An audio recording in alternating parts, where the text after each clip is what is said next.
Aujourd'hui le 7 avril 2023, les forces armées de la Fédération de Russie poursuivent son opération militaire spéciale en Ukraine.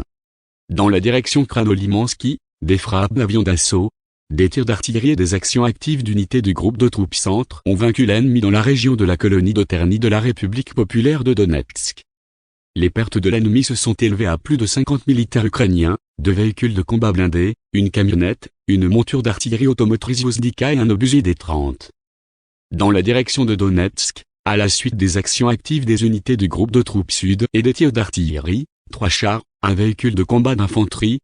3 véhicules de combat blindés, 8 véhicules, une monture d'artillerie automotrice Vozdika, Mstab et D-20, ainsi qu'environ 260 militaires ukrainiens.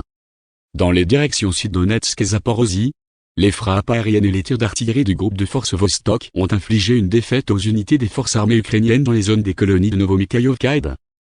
Vuhledar de la République populaire de Donetsk. Les pertes ennemies par jour dans ces zones s'élèvent à 20 militaires ukrainiens, 2 camionnettes et un obusier D-20. Dans la direction de Kherson, 14 militaires ukrainiens, 2 véhicules, 2 supports d'artillerie automoteur Vozdika et un support d'artillerie automoteur Akatsiya ont été détruits au cours d'une journée de dégâts par le feu. L'aviation opérationnelle et tactique, les troupes de missiles et l'artillerie des groupes de troupes des forces armées de la Fédération de Russie ont vaincu 86 unités d'artillerie des forces armées ukrainiennes sur des positions de tir, des effectifs et du matériel dans 102 districts. Dans la zone de la colonie de Novoborislav, région de Kherson, le poste de commandement et d'observation de l'unité de la 126e brigade de défense territoriale a été touché.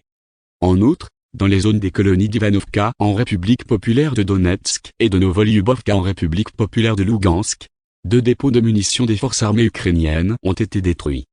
Au cours de la journée, les systèmes de défense aérienne ont intercepté 2 roquettes du système de lance-roquettes multiple IMA.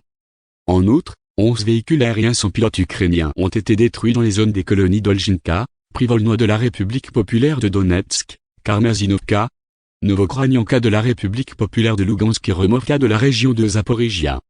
Au total, depuis le début de l'opération militaire spéciale, ont été détruits 406 avions, 228 hélicoptères, 3695 véhicules aériens sans pilote, 415 systèmes de missiles antiaériens, 8563 chars et autres véhicules blindés de combat, 1078 véhicules de combat à lancement multiples systèmes de roquettes, 4525 pièces d'artillerie de campagne et mortiers, ainsi que 9334 unités de véhicules militaires spéciaux.